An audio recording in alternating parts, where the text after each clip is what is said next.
சரி, திரு ஜென்ராம், இந்த தொகுதி மறுவரையறை விவகாரத்தை பொறுத்த வரைக்கும் இது பெண்களுக்கு எதிரான ஒரு நிலைப்பாடு என்று பாஜக சொல்கிறது. ஆனால் திமுகவை பொறுத்த வரைக்கும் இது அந்த உருவத்தில் பெண்களுக்கான இடஒதுக்கீடு என்ற உருவகத்தில் இது கொண்டு வரப்படுகிறது என்று சொல்லப்படுகிறது. இந்த விவகாரம் தேர்தல் நேரத்தில் இது ஒரு விவாத பொருளாக மாறியதற்கு யார் காரணம், என்ன காரணம்?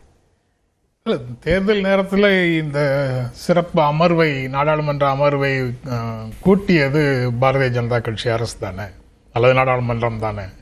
அவங்க அந்த அந்த மசோதாக்களை அவங்க கொண்டு வர்றாங்க. கொண்டு வர்றதுக்கு அவங்க தானே கொண்டு வராங்க. இதில் அவங்க கொண்டு வந்த மசோதாவுக்கு தங்களுடைய நிலைப்பாடை சொல்கின்ற எதிர்கட்சிகளை எப்படி நீங்கள் இதுக்கெல்லாம் குற்றம் சொல்ல முடியும்? 543 பேர் இருக்கக்கூடிய மக்களவையில் இடஒதுக்கீடு கொடுக்கக்கூடாதுன்னு ஏதாவது இருக்கா? நீங்கள் நாடாளுமன்றத்திலும் சட்டமன்றங்களிலும் பெண்களுக்கு 33% இடஒதுக்கீடு அப்படின்னு நீங்கள் ஒரு டிராஃப்ட் சட்டத்தை நீங்கள் அப்போ கொண்டு வந்திருந்தீங்கன்னா அதை யார் தடுத்தாங்க? அவங்க கேட்டாங்களா அப்படின்னு கேட்கறதுல அர்த்தம் இருக்கா? நீங்கள் கொண்டு வந்தீங்களா? நீங்கள் கொண்டு வரலன்னா உங்களுக்கு பெண்கள் மேலே அக்கறை இல்லைன்னு தானே அர்த்தம். அப்போது உடனடியாக நீங்கள் ஒரு சட்டத்தை நிறைவேற்றுறீங்க, அதனுடைய உடனடி எஃபெக்ட் கொடுக்க மாட்டோம். அது ஒரு மக்கள் தொகை கணக்கெடுப்பு, அதற்கு பிறகு அந்த மக்கள் தொகை கணக்கெடுப்பின் அடிப்படையில் ஒரு டீலிமிட்டேஷன், அதற்கு பிறகு தான் பெண்களுக்கான இடஒதுக்கீட்டை அமல் செய்வோம் அப்படின்னு ஒரு கிளாஸை எதுக்காக கொண்டு வரீங்க?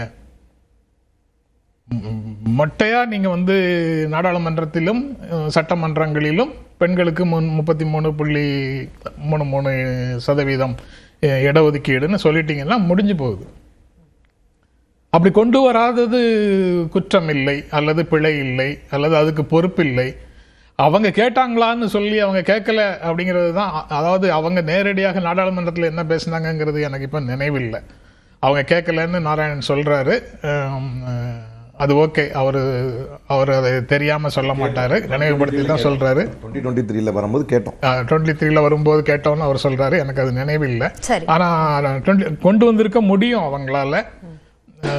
இப்போ திடீரென்று அவங்களுக்கு அந்த முடிவை எடுக்கிறதுக்கு இப்போ 29 நடைமுறைப்படுத்த வேண்டும், பெண்களுக்கு இது அதிகாரம் கொடுப்பதற்கு இதுதான் உகந்த நேரம் அப்படிங்கிற ஞானோதயம் எங்கிருந்து வந்தது? என்ன நிகழ்வின் புள்ளியிலிருந்து அது தொடங்கிச்சு? அது ஏதாவது விளக்கம்? வருடங்களாக இந்த இடஒதுக்கீடுக்கான கோரிக்கை இருக்கு. நீங்க 2026 மக்கள் தொகை கணக்கெடுப்புக்கு பிறகு டீலிமிட்டேஷனுக்கு பிறகுதான் இடஒதுக்கீடுன்னு சொல்லும் போது அவ்வளவு காலம் தள்ளி போகுதுன்னு தெரியாதா? இவ்வளவு காலம் தள்ளி போவதே நீங்க இடஒதுக்கீட்டை செயல்படுத்துவதற்கு தயங்குகிறீர்கள், அதனால நீங்க ஏமாத்துறீங்க பெண்களை அப்படின்னு அப்போதே எல்லா கட்சிகளும் விமர்சனம் பண்ணாங்க.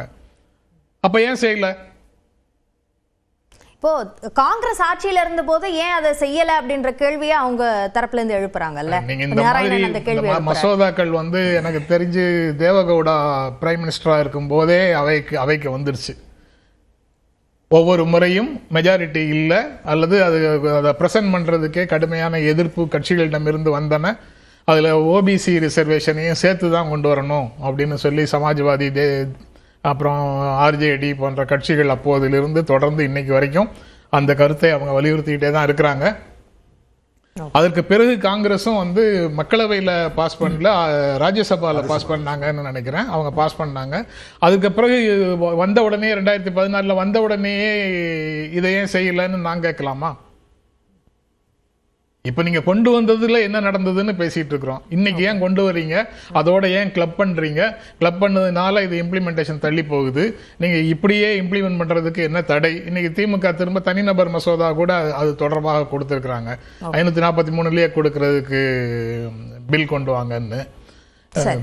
எல்லா சட்டங்களையும் ஒரு சட்ட திருத்தத்தின் மூலமாக ஒன்றிய அரசிடம் அதிகாரத்தை குவித்து கொண்டும் செயலை 2019 இன்று வரை நிறைய சட்டங்கள்ல செய்திருக்கு அரசு. அதே மாதிரி இந்த இடஒதுக்கீடு கொடுக்கறத ஏன் செய்ய முடியாது? ஓகே, சரி, நம்ம தொடர்ந்து பேசுவோம். திரு ரமேஷ் சேதுராமன், இப்போ சாதாரண பெண்கள் முன்னுக்கு வருவது அல்லது உயர்வதை திமுக விரும்பவில்லை அப்படின்ற குற்றச்சாட்டை பரப்புரையில் பிரதமர் நரேந்திர மோடி சொல்றார். அதுக்கு இந்த தொகுதி மறுவரையறைய சொல்றார். இப்போ நிறைய நலத்திட்டங்கள் திமுக கொண்டு வந்த அந்த திட்டங்கள் எல்லாமுமே பெண்களுக்கான உயர்வு அப்படின்னு சொல்லப்படும் நிலையில அதற்கு எதிரான ஒரு வாதமாக இது முன்வைக்கப்படுகிறதா? இல்லை, எனக்கு பெண்களுக்காக பெண்கள் முன்னேற்றத்துக்காகன்னு சொல்றதே இவங்க திமுக தரப்புலையும் அதன் இல்லை காங்கிரஸ் தரப்புலன்னு சொல்றதுங்கிறதே ஒரு பெரிய நகைப்புக்குரிய விஷயம்னு பார்க்குறேன். ஏன்னா அவங்க பெண்களுக்காக பாடுபடுவாங்க.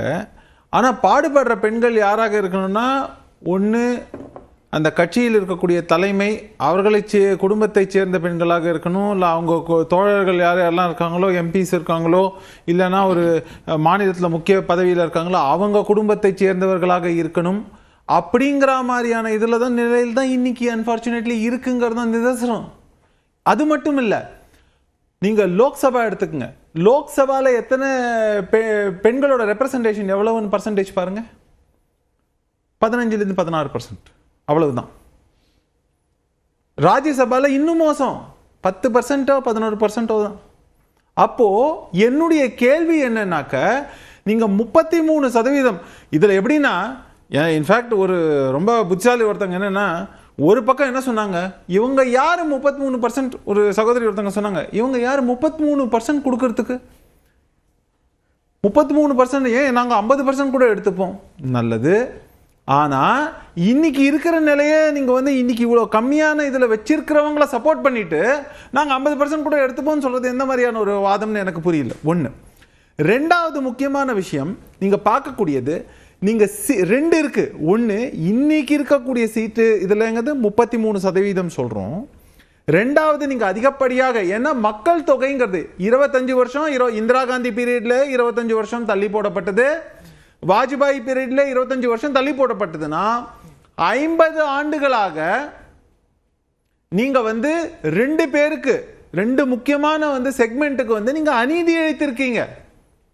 ஒன்னு, தாழ்த்தப்பட்டோர் மற்றும் பிற்படுத்தப்பட்டோர்னு சொல்லக்கூடிய இந்த சமூகத்தில் அவங்களுக்கு கூடுதலாக கட்டாயம் கிடைக்கக்கூடிய சீட்டுகளை நம்ம தடுத்திருக்கோம்.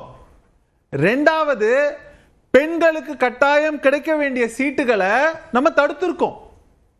நான் அப்படிதான் பார்க்கிறேன். இன்ஃபேக்ட் இவங்க கூட்டணியில கடந்த யூபி ஆட்சி காலத்தில் இருந்தப்பதான் முலாயம் சிங் யாதவும் சரி, அதே மாதிரி லல்லு பிரசாத் யாதவும் சரி அப்போஸ் பண்ணாங்கிறத பார்க்கிறோம். அப்போ அதுக்கெல்லாம் ஒத்துக்கொண்டு நீங்க அப்ப என்ன அதையும் துணிந்து நீங்க பண்ணிருக்கணும்ல. அப்ப என்ன கோயலிஷன் தர்மாவா? அப்ப கூட்டணிக்கான தர்மத்திற்காக நீங்கள் இந்த அநீதியை இழைத்தோம்னு சொல்ல போறாங்களாங்கிறது. அப்போ என்ன, யாராவது எதிர்ப்பு தெரிவிச்சிருந்தாங்களா?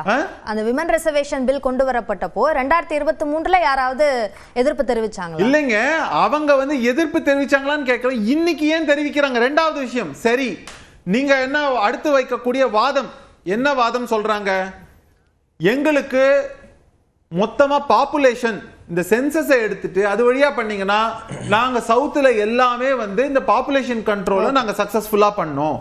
நீங்க அதன் மூலமாக எங்களுக்கு இது கொண்டு வந்தீங்கன்னா டீலிமிட்டேஷன், எங்களுக்கு அநீதி இழைக்கப்படும். நானே எல்லா விவாதத்திலும் சொல்லி இருக்கிறேன், அப்படி செய்யப்படும் பட்சத்தில் எல்லாரும் இறங்கி போராடுவார்களா, நானும் ஒருவன் இறங்கி போராடுவேன். இது எந்த கட்சிங்கிறதுக்கு கணக்கு கிடையாது, பாஜகவாக இருந்தால் யாரும். ஆனா இவங்க சொல்றது எல்லாருக்கும் ஈக்குவலா 50%